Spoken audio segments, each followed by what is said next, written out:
How to delete domains from Shopify.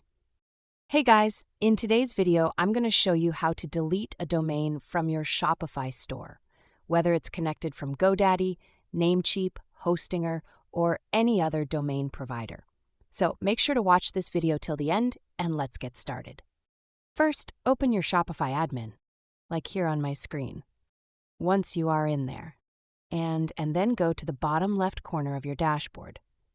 From there, click on Settings, the gear icon right here. Once you're in the Settings menu, scroll down and select Domains.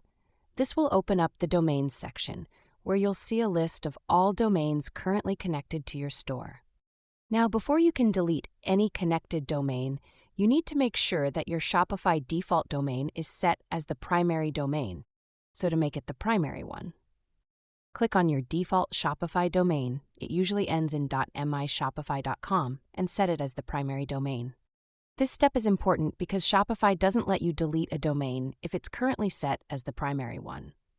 By switching to the default Shopify domain, you can safely remove the others.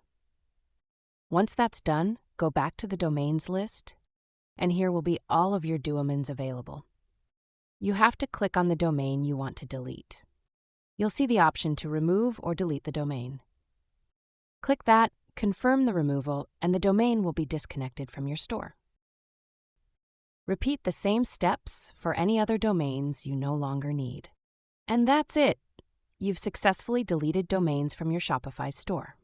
That's all for the video. It is that easy, as in this video. If you found this video helpful, make sure to like and subscribe for more tips and tricks. That helps a lot. Thanks for watching, and see you in the next one.